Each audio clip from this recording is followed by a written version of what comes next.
तो टेंशन हो रहा था सर एग्जाम पैटर्न को लेकर के, आखिर क्या होगा सर हमारा एग्जाम में। तो मेरे दोस्तों थोड़ा सा भी आप लोग डरे ना, बस इतना याद रखेगा मेरे शेरों सरनियों कि आपका एग्जाम में टोटल में आपको 33% लाना है, आप पास हो जाएंगे मेरे भाई। अगर आप कमांड बना के रखते हैं सिर्फ ऑब्जेक्टिव क्वेश्चन पे, तो मेरे भाई आप चुटकी में दोस्तों आप 33% क्या 45% मेरे भाई आप मार्क्स आसानी से ला सकते हैं, क्योंकि स्कूल वाले कॉलेज वाले तो आपको 10-12 मार्क्स यूं ही दे ही देंगे। बस मेरे भाई 40 क्वेश्चन जो ऑब्जेक्टिव हो रही है, इसमें मेरे दोस्तों आपको कम से कम 25 क्वेश्चन सही कर लेना है, इसलिए ऑब्जेक्टिव पर कमांड बना के रखे। इसलिए मेरे भाई मैं आपके सामने लेकर आया हूं आप लोगों का मॉडल पेपर 2025 का जो मॉडल पेपर लॉन्च हुई है, इसी के पैटर्न में आधारित आप लोगों का एग्जाम भी होगा मेरे भाई। बेहतर तरीके से देखिए समझिए, और अंदर में जो डर लगा हुआ है ना भाई, उस डर को निकाल दीजिए। क्यों? क्योंकि मेरे भाई मिसाइल क्लासेस के एप्लीकेशन पे क्लास 11th का न्यू कोर्स लॉन्च हो चुकी है। जितने सारे स्टूडेंट्स ने अभी तक कोर्स को ज्वाइन नहीं किए, फटाफट जाइए मिसाइल क्लासेस के एप्लीकेशन को डाउनलोड करके इस कोर्स को ज्वाइन करें, और हमारे साथ सुबह शाम को बेहतर तरीके से ऑनलाइन क्लास में जुड़ के आप लोग तैयारी कर सकते हैं। अभी ऑफर चल रही है मात्र 299 रुपीज में, पूरे साल भर की दोस्तों पढ़ाई करें, वो भी ऑल सब्जेक्ट के साथ, अलग अलग टीचर्स के साथ। जाइए मेरे भाई, लेट ना करें, ये मौका अपने हाथों से जाने ना दे। आइए सर, बात कर रहे थे हम लोग किस पर, एग्जाम पैटर्न को लेकर के, और आपका जो मॉडल पेपर लॉन्च हुई है मेरे भाई। मॉडल पेपर का पहला क्वेश्चन मैं सबसे पहले हिंदी में ही दिखाना चाहूंगा भाई। चलिए इंग्लिश हिंदी दोनों में दिखाऊं क्या मेरे भाई? मैं हिंदी में ही दिखाता हूं। चलिए मेरे भाई हिंदी में दिखा रहा हूं, ठीक है। और इसके बाद आप लोग कौन सा मॉडल पेपर देखना चाहते हैं, कौन सा सब्जेक्ट का, फटाफट सारे स्टूडेंट्स कमेंट सेक्शन में कमेंट करेंगे मेरे दोस्त। मैं वही सब्जेक्ट लेकर आने की कोशिश करूंगा। पहला क्वेश्चन आपकी स्क्रीन पे है प्यारे, कि अमेरिका स्वतंत्र देश कब बना। जैसे भारत स्वतंत्रता कब बनी भाई? 1947 में। तो आपसे पूछा गया सर जो हमारा अमेरिका है ना, वो स्वतंत्रता कब बनी? तो बताएंगे सर 1776 को। कब मेरे भाई? 1776 को हमारा स्वतंत्र हुआ कौन? अमेरिका। इसी तरह से मेरे भाई आपकी स्क्रीन पे अगला क्वेश्चन है, क्वेश्चन नंबर 2, एम्फोरा किसे कहते हैं भाई? एकदम साधारण भाषा में एम्फोरा किसे कहते हैं भाई? क्लास में मैंने चिल्ला चिल्ला के बताया था कि सर एम्फोरा हम लोग कंटेनर को बोलते हैं। क्या सर हम लोग एम्फोरा किसको बोलते हैं मेरे भाई? कंटेनर को बोलते हैं। मैं फिर से कह रहा हूं एम्फोरा किसको बोलते हैं मेरे भाई? तो बताएंगे सर कंटेनर को कहते हैं। किसको कहते हैं मेरे भाई? कंटेनर को कहते हैं। इस तरह से दोस्तों कंटेनर होती है, उसे हम लोग क्या बोलते हैं भाई? एम्फोरा बोलते हैं भाई। आइए सर क्वेश्चन नंबर आपका 3 है सर। क्वेश्चन नंबर 3 आपसे क्या पूछा गया है कि गिलगैमेश महाकाव्य का संबंध किससे है? मेरे लाडला गिलगैमेश के बारे में चिल्ला चिल्ला के पढ़ाया था। गिलगैमेश महाकाव्य का संबंध मेसोपोटामिया है। मेसोपोटामिया 2 शब्दों से मिलकर बना है, मेसोस प्लस पोटोमस। मेसोस का अर्थ होता है मेरे दोस्तों बीचों बीच, और पोटोमस का अर्थ होता है नदी। यानी दोस्तों 2 नदी के बीच के भाग को मेसोपोटामिया कहा जाता है। और दोस्तों हमारा मेसोपोटामिया किन 2 नदी के बीच में स्थित है? तो दजला और फरात। क्या? दजला और फरात। याद रखिए कहां पे गिरती है? इराक में। सर दजला और फरात किस खाड़ी में गिरती है? तो बताएंगे सर हमारा हो जाएगा क्या? दजला और फरात फारस की खाड़ी में गिरती है। इतना सारा क्वेश्चन मेरे भाई आप लोगों को याद रखना है। अगला क्वेश्चन सर क्वेश्चन नंबर 4 आपसे पूछा गया है कि बताइए सर क्वेश्चन नंबर 4, सीनेट में किसका बोलबाला था? अरे भाई सीनेट क्या था? सीनेट जैसे हमारे देश में क्या बोला जाता है भाई? संसद बोला जाता है। इंग्लिश में हम लोग इसको क्या बोलते हैं भाई?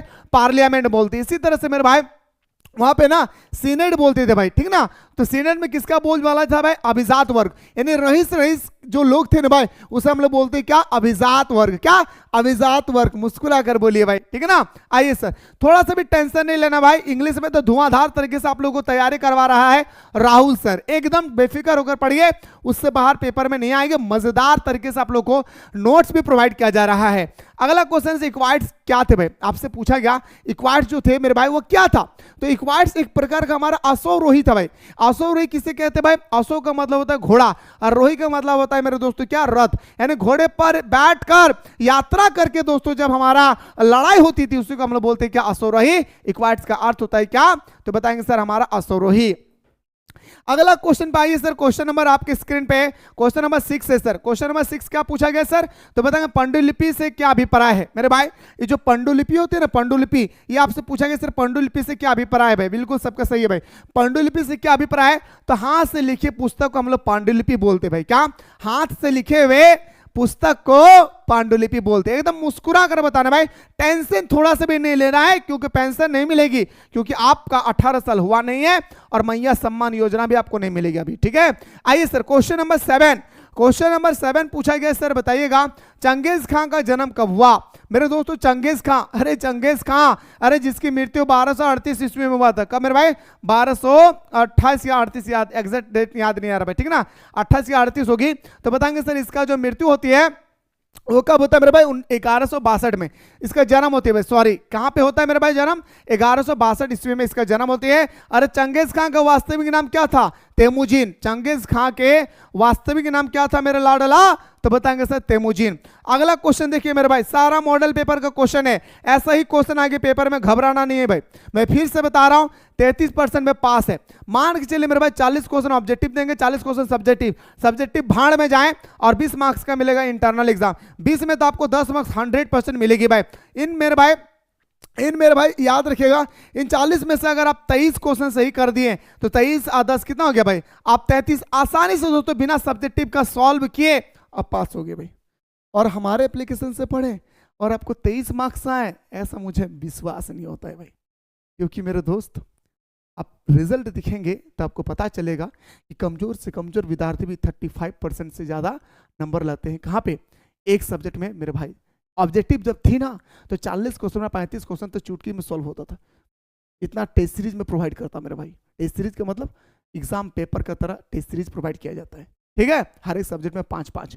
आइए सर क्वेश्चन है सर कि मध्यकालीन यूरोप की प्रमुख विशेषता क्या थी? जो हमारा मध्यकालीन यूरोप थी भाई, इसकी प्रमुख विशेषता क्या थी? तो बताएंगे सर समांतवाद। क्या बताएंगे सर? हमारा समांतवाद। जैसे अगला क्वेश्चन पे, क्वेश्चन नंबर 9, क्वेश्चन नंबर 9 आपसे पूछा गया क्या भाई? गौर कीजिएगा, गौथिक शैली का विकास कहाँ हुआ था? तो बताएंगे सर गौथिक शैली का जो विकास हुआ था वो चीन में हुआ था। सॉरी भाई, गौथिक शैली का विकास कहाँ पे हुआ था मेरे भाई? तो बताएंगे सर ये हमारा फ्रांस में हुआ था। कहाँ पे हुआ था?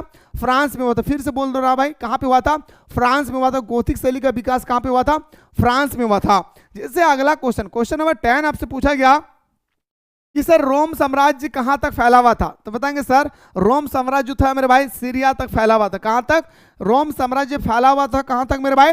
सीरिया तक फैला हुआ था। मुस्कुरा कर बोलिए, कहां तक फैला हुआ था? सीरिया तक फैला हुआ था, ठीक है। जैसे अगला क्वेश्चन पे आते हैं सर, क्वेश्चन नंबर आपका जो 11th है, 11th में पूछा गया मेरे भाई क्या स्टेपी क्षेत्र में किस चीज की कमी थी? आपसे पूछा गया सर स्टेपी जो क्षेत्र थे भाई, स्टेपी क्या भाई? घास का मैदान। स्टेपी क्या मेरे भाई? घास का मैदान। तो घास के मैदान में किस चीज की कमी था? संसाधन की कमी थी। किसकी कमी थी मेरे भाई? संसाधन की कमी थी। और हिस्ट्री के बाद कौन सा सब्जेक्ट के बारे में देखना चाहते हैं कमेंट सेक्शन में दबा करके कमेंट करें मेरे भाई। कमेंट को देख के ही मैं नेक्स्ट सब्जेक्ट भी लेकर आऊंगा मेरे भाई, जो आपका 2025 का मॉडल पेपर लॉन्च भी है। तैमूर लंग का आक्रमण दिल्ली कब हुआ था? दिल्ली पर कब हुआ था? तैमूर जो लंग था इसका आक्रमण दिल्ली पर मेरे भाई आपसे पूछा गया कि कब हुआ था? तो बताएंगे सर हमारा 1398 में दोस्तों तैमूर लंग का दिल्ली पर आक्रमण हुआ था। अगला क्वेश्चन पे आते हैं सर, क्वेश्चन नंबर आपका 13 है सर। क्वेश्चन नंबर 13 आपसे पूछा गया कि बताइए सर हमारा टाइटल कर क्या था भाई? टाइटल कर जो आपसे पूछा गया क्या था? सीधे राज्य को अदा किया जाने वाला कर को हम लोग बोलते थे क्या?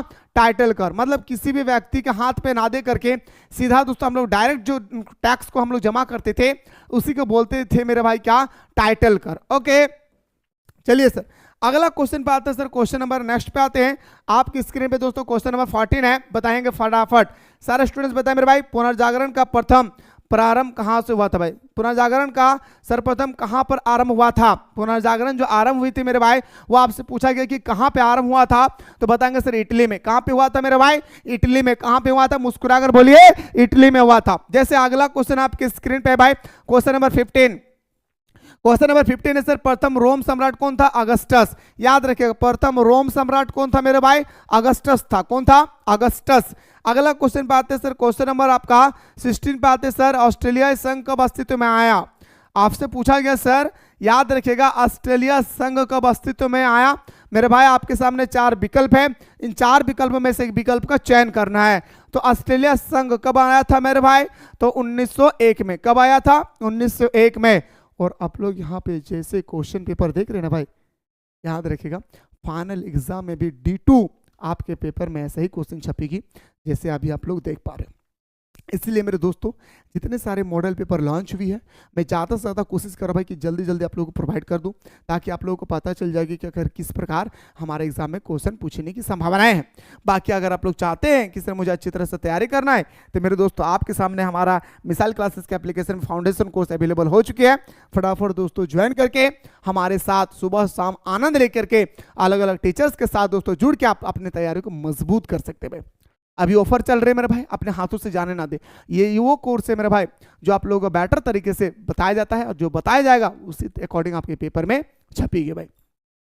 अगला क्वेश्चन पे आते हैं सर। क्वेश्चन नंबर आपके स्क्रीन पे दोस्तों अगला क्वेश्चन देखिए मेरे भाई। क्वेश्चन है सर आपका, मंगोल साम्राज्य का संस्थापक कौन थे? आपसे पूछा गया सर क्वेश्चन नंबर 17, बताइए सर मंगोल साम्राज्य का संस्थापक कौन थे भाई? तो बताएंगे सर जो हमारा मंगोल साम्राज्य के जो संस्थापक थे वो आपसे पूछा गया कौन थे? चंगेज खान, जिसका वास्तविक नाम क्या था भाई? तेमुजिन। याद रखिए तेमुजिन मेरे भाई क्या था, इसका वास्तविक नाम था। अगला क्वेश्चन पे आते हैं सर। क्वेश्चन नंबर आपका 18। क्वेश्चन मेरे भाई 18 क्या पूछा गया है कि रोम में बोली जाने वाली भाषा कौन सी थी भाई? आखिर रोम साम्राज्य में आपसे पूछा गया कि कौन सी भाषा बोली जाती थी? तो बताएंगे सर लैटिन भाषा। क्या? लैटिन भाषा बोली जाती थी। कौन सी भाषा? तो बताएंगे सर हमारा लैटिन भाषा बोली जाती थी।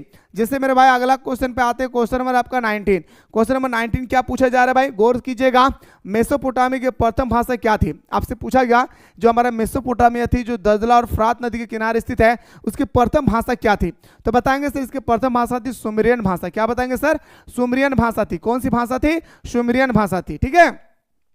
जैसे मेरे भाई आपकी स्क्रीन पे अगला क्वेश्चन पे गौर से देखेंगे, आपकी स्क्रीन पे क्या है मेरे भाई? अगला क्वेश्चन है भाई। क्वेश्चन नंबर आपका याद रखिएगा दोस्तों 20। मध्यकालीन यूरोप समाज के पादरी किस वर्ग के अंतर्गत आते थे?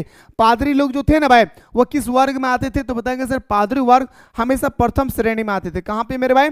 प्रथम श्रेणी में आते थे। जो हमारा यूरोपीय लोग समाज के जो पादरी लोग होते थे ये हमारा प्रथम श्रेणी में आते थे। यानी ऑप्शन नंबर हमारा डी इसका राइट आंसर होगा। क्या होगा सर? हमारा ऑप्शन नंबर डी हमारा राइट आंसर होगा। एकदम मेरे दोस्तों बेफिक्र होकर स्टडी करें, बस जितना बता रहा हूं ऑनेस्टी पूर्वक पढ़ते जाएंगे भाई। ठीक है ना। अगला क्वेश्चन पे आते हैं सर। क्वेश्चन नंबर आपका 21 पूछा गया है। क्या? गौर से देखेंगे कि यूरोप में इटली शहर में सबसे पहले किसकी स्थापना हुई थी? यूरोप में इटली शहर में सबसे पहले किसकी स्थापना हुई थी? विश्वविद्यालय की। किसकी स्थापना हुई थी मेरे भाई? विश्वविद्यालय का। सबसे पहले विश्वविद्यालय दुनिया में कहां पे स्थापित हुआ था? वो भी याद रखिएगा आपका इटली में। कहां पे मेरे शेरों शेरनियों? बताएंगे सर इटली में। कहां पे? इटली में। जैसे अगला क्वेश्चन मेरे भाई, अगला क्वेश्चन आप लोग बेहतर तरीके से देखिए मेरे भाई। अगला क्वेश्चन आपकी स्क्रीन पे बताएंगे सर। अगला क्वेश्चन, कौन से काल में पुर्तगाल सर्वप्रथम चीन पहुंचे? जैसे दोस्तों भारत में सबसे पहले पुर्तगाल लोग पहुंचे थे, आप सभी को पता है। कहां पे? कालीकट में। कहां पे? कालीकट में। अगर आपसे पूछा जाएगा कि सबसे पहले कौन सा विदेशी कंपनी भारत आए थे, तो आपको बताना है मेरे भाई क्या? पुर्तगाल। कभी मत बोलिएगा अंग्रेज, कभी मत बोलिएगा अंग्रेज। ठीक है। इसका राइट आंसर होगा क्या? पुर्तगाल। कब आया था? 1498 में। याद रखिएगा 1498 में दोस्तों पुर्तगाल आए थे भाई। तो आपसे पूछा गया कि कौन से काल में पुर्तगाल सर्वप्रथम चीन पहुंचे, मतलब कौन से ईयर में पुर्तगाल लोग चीन पहुंचे? जैसे भारत पहुंचा था 1498 में, तो चीन कब पहुंचा? तो बताएंगे सर 1513 में, यानी सर 1513 में। यानी ऑप्शन नंबर हमारा सी इसका राइट आंसर होगा। क्या सर? ऑप्शन नंबर सी हमारा राइट आंसर होगा। दादा रे आपसे पूछा गया कि लिवरपूल स्थित है भाई। कहां पे लिवरपूल स्थित है? तो बताएंगे सर हमारा इटली में मेरे भाई क्या है? लिवरपूल स्थित है। कहां पे? इटली में है मेरे भाई क्या? लिवरपूल। और ये पिछले कई सालों से ये क्वेश्चन लगातार पूछे जा रहे भाई। क्या हो रहा है? लगातार पूछे जा रहे भाई। ठीक है ना। अगला क्वेश्चन देखिए मेरे भाई। अगला क्वेश्चन आपके स्क्रीन पे है, फटाफट बताएंगे कि द लास्ट सफर की रचना किसने की थी? ये एक पुस्तक है भाई द लास्ट सफर, और इस साल भी पूछेगी 2026 में, इसलिए इसका मॉडल पेपर में दोस्तों डाल दिया गया है। तो हाँ इस साल भी दोस्तों आपके पेपर में देखने को मिलेंगे आपका, याद रखें 24। तो बताएंगे सर लियोनार्डो दा विंची किसने लिखा है मेरे भाई? लियोनार्डो दा विंची किसने लिखा था? मुस्कुरा कर बोलिए Leonardo da Vinci. Description box में व्हाट्सएप ग्रुप का लिंक दिया गया है, इस व्हाट्सएप ग्रुप के लिंक को आप लोग एनी हाउ ज्वाइन कर लेंगे, क्योंकि दोस्तों कोई भी नोटिफिकेशन आती है जैकबोर्ड के माध्यम से वो सबसे पहले आप लोगों तक पहुंचाया जाता है व्हाट्सएप ग्रुप के माध्यम से ही, इसलिए व्हाट्सएप ग्रुप को आप लोग ज्वाइन कर लेंगे। अगला क्वेश्चन है sir question number 25। Question number 25 पूछा गया सर कि सर्वप्रथम भाप इंजन का आविष्कार किसने किया था? तो बताएंगे सर हमारे जेम्स वाट ने। याद रखिए मेरे भाई भाप इंजन का आविष्कार सबसे पहले किसने किया था? तो बताएंगे सर, सॉरी ये आपका थोड़ा सा मेरे भाई ध्यान से देखेंगे, भाप इंजन भाप इंजन का आविष्कार मेरे दोस्तों, ये ऑप्शन नंबर न्यू कॉमन, याद रखिए क्या होगा सर हमारा, new common, Thomas new common, याद रखिए मेरे भाई, ये ऑप्शन नंबर बी होगा, ए नहीं होगा। आई एम रियली सॉरी कि मैंने पहले आपको ए बता दिया था भाई, इसका राइट आंसर आपका बी होगी, ठीक है। जैसे अगला क्वेश्चन में 26 पूछा गया है, प्रथम विश्व युद्ध की अवधि क्या है, सॉरी प्रथम फर्स्ट वर्ल्ड वार, तो मेरे भाई फर्स्ट वर्ल्ड वार आपको 1914 से लेकर 1918, दूसरा वर्ल्ड वार की अगर आप बात करें भाई, दूसरा वर्ल्ड वार की अगर बात करें तो 1939, याद रखिए 1939 से लेकर 1945, यानी मेरे भाई 1939 से 1945। तो इस प्रकार से हमारा ऑप्शन नंबर क्या हो जाएगा सर, सी हमारा राइट आंसर होगा। हिस्ट्री के बाद कौन सा सब्जेक्ट के बारे में देखना चाहते हैं, दबा करके सारे स्टूडेंट्स कमेंट करें मेरे दोस्तों। मैं आप लोगों को कमेंट को देख के ही आप लोग का अगला सब्जेक्ट बताने की कोशिश करूंगा कि आखिर मॉडल पेपर क्या जारी हुआ है। आइए सर बात करते हैं सर 27, संयुक्त राज्य अमेरिका में दास प्रथा का अंत कब हुआ। संयुक्त राज्य अमेरिका में जो दास प्रथाएं चल रही थी भाई वो अंत हो गया, तो आपसे पूछा गया कब अंत हुआ, तो 1865 में। कब अंत हुआ मेरे भाई, 1865 में हमारा दास प्रथा का अंत हो गया था, कहां पे, संयुक्त राज्य अमेरिका में, ठीक है ना। आइए सर अगला क्वेश्चन पे आते हैं सर। क्वेश्चन नंबर आपका नेक्स्ट पूछा गया है कि स्पेन पर अरबों का आक्रमण कब हुआ। स्पेन पर ना अरबों ने आक्रमण किया, जैसे भारत में भी दोस्तों आक्रमण किए थे, ऐसा बात नहीं कि भारत में आक्रमण नहीं किया था, भारत में भी दोस्तों आक्रमण हुई थी, लेकिन आपसे पूछा गया कि स्पेन कब आक्रमण किया था। स्पेन पर क्या था, 1711 ईसा पूर्व में, यानी सर हमारा एडी। ऑप्शन नंबर हमारा क्या जाएगा सर, ऑप्शन नंबर ए हमारा राइट आंसर होगा। वारका शीर्ष कहाँ है भाई, आपसे पूछा गया सर वारका शीर्ष क्या है, तो बताएंगे सर वारका शीर्ष का अर्थ होता है स्त्री का सिर का संगमरमर। याद रखिएगा जो लड़की लोगों का जो स्त्री थी ना भाई, स्त्री का जो मार्बल से जो सर बनाए गए थे ना, मेसोपोटामिया जो मार्बल से सर बनाया गया था उसी को कहा जाता है मेरे भाई क्या, वारका शीर्ष। क्या कहा जाता है मेरे लाडला, तो बताएंगे सर हम लोग कहते थे उसको वारका शीर्ष, यानी सर हमारा ऑप्शन नंबर ये हमारा राइट आंसर होगा। जैसे दोस्तों आपकी स्क्रीन पे अगला क्वेश्चन है सर, क्वेश्चन नंबर आपका 31 है। 31 देखिए मेरे भाई क्या पूछा गया है कि मार्को पोलो कहाँ का रहने वाला था। जो आपका 31 है भाई, आपसे पूछा गया कि मार्को पोलो जो थे वो रहने वाला थे भाई, कहाँ के रहने वाले थे मार्को पोलो, तो मेरे भाई मार्को पोलो रहने के वाले थे इटली के। कहाँ के रहने वाले थे, मार्को पोलो रहने के वाला था कहाँ मेरे शेरों, तो बताएंगे सर मार्को पोलो रहने के वाले थे कहाँ पे, इटली का, ठीक है। जिससे अगला क्वेश्चन, फ्रांस में कृषकों का विद्रोह कब हुआ था। इस साल का पूछा हुआ क्वेश्चन है मेरे भाई, मतलब 2024-25 के सेशन में दोस्तों क्वेश्चन पूछा गया था, ये फ्रांस में कृषकों का विद्रोह कब हुआ था। फ्रांस में जो कृषकों का जो विद्रोह हुई थी भाई वो आपसे पूछा गया कि कब हुआ था, तो बताएंगे सर 1358 में, यानी सर हमारा ऑप्शन नंबर सी हमारा राइट आंसर हो जाएगा। आशा कर रहे भाई हमारे बहन की तोहनी हमारे बतवा बुझल पा रही, उम्मीद करे और दादा और दीदी कि तोहने हमारे बतवा बुझल पा रही, बस तोहनी का इतना पढ़ लेना हो दादा क्लास 11 में कि तो पास हो के अगला क्लास जा सका ही, बस और तो के कोनो देखल नहीं भेतू काहे बताओ, क्योंकि दादा ये क्लास 9 का, क्लास 8 का, क्लास 11 का रिजल्ट ग्रेडिंग सिस्टम से बनती है और उसका रिजल्ट का कहीं मूल्य नहीं होता है, लेकिन इसका मतलब यह नहीं कि सर हमको कम मार्क्स लाना है। सोच हमेशा बुलंद रखिए मेरे भाई, अरे यही जो मेहनत कर रहे हैं ना ये आपको दोस्तों दिखाना है 2027 के रिजल्ट में कि आपने कैसे तैयारी की थी पिछले 2 साल में।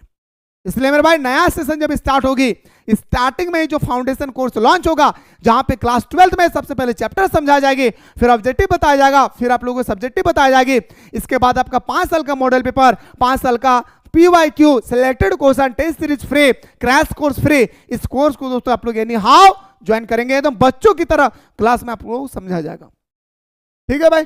तो लूथर ने बाइबिल का जर्मन अनुवाद कब किया था। जो हमारा लूथर थे भाई उन्होंने बाइबिल को ना जर्मनी में दोस्तों अनुवाद कर दिया था भाई, हाँ बाइबिल जो थे मेरे भाई उसको जर्मनी भाषा में ना कन्वर्ट कर दिया था। तो आपसे पूछेगा कि कब किया था, 1522 में।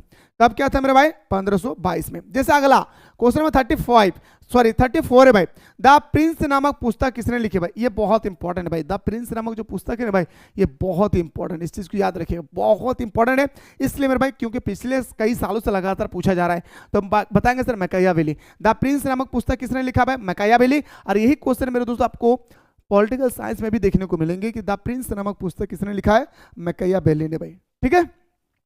अगला क्वेश्चन, आयरलैंड किस देश का उपनिवेश था भाई। अच्छा हमारे देश किस देश का उपनिवेश था भाई, भारत किस देश का उपनिवेश था, तो आप बताएंगे सर हमारा देश उपनिवेश था किसका, इंग्लैंड का। याद रखिए दोस्तों कब से कब तक, तो 1600 ईस्वी से लेकर के 1947 तक। यस ये नो आपसे पूछा गया आयरलैंड किस देश का उपनिवेश था, तो बताएंगे सर आयरलैंड जो था ना भाई वो भी हमारा अंग्रेजों का ही दोस्तों उपनिवेश था, यानी हमारे इटली का उपनिवेश था। डाउट, नो डाउट दादा, कहीं तकलीफ नहीं दादा। अगला क्वेश्चन तो से पूछल गए रे भाई 36 चीन किस महादेश में स्थित है? जैसे भारत एशिया महादेश में स्थित है, जैसे अमेरिका यूरोप महादेश में स्थित है, जैसे अफ्रीका अफ्रीका महादेश में स्थित है, नाइजीरिया अफ्रीका महादेश में स्थित है। इसी तरह से मेरे भाई आपसे पूछा जा रहा है चीन किस महादेश में स्थित है, तो बताएंगे सर एशिया महादेश में स्थित है।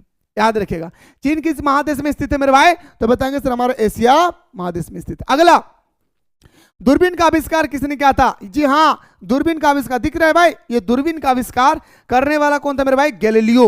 याद रखिए मेरे भाई, गैलीलियो ने मेरे भाई क्या किया था? दूरबीन का आविष्कार किए थे। दादा रे अगला क्वेश्चन आप लोगों से पूछा गया है, तबड़तोड़ तरीके से देखिए मेरे भाई। पूछा गया सर कि घटना के कार्यक्रम को क्या कहा जाता है? बहुत खतरनाक क्वेश्चन भाई।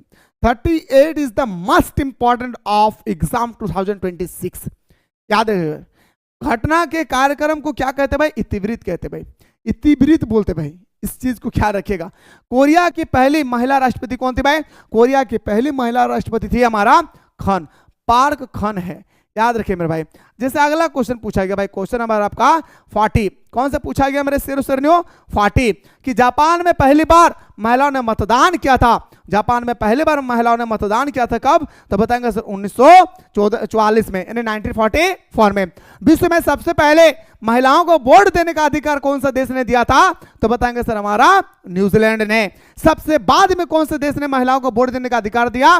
सऊदी अरब में। मेरे दोस्तों मैं फिर से बता रहा हूं कि आप लोगों का ये जो कोर्स लॉन्च हुआ है मेरे भाई, जहां पे बच्चों की तरह आप लोगों को क्लास दिए जा रहे हैं, सुबह दोपहर शाम को बेटर तरीके से ऑनलाइन क्लास प्रोवाइड किए जा रहे हैं, वो भी अलग अलग टीचर्स के साथ। मेरे दोस्तों अभी जाएं, आपके पास अभी ऑफर है, यूं ही अपने हाथों से ऑफर को जाने ना दें। क्लास को ज्वाइन करने के तुरंत बाद दोस्तों आपको व्हाट्सएप ग्रुप पे ज्वाइन किया जाएगा, और ये वो व्हाट्सएप ग्रुप होगा जिसमें मैं भी इंक्लूडेड रहूंगा दोस्तों। कोई भी दिक्कत होगी तो मेरे दोस्तों हर एक दिक्कत की समाधान मैं खुद करूंगा, ठीक है।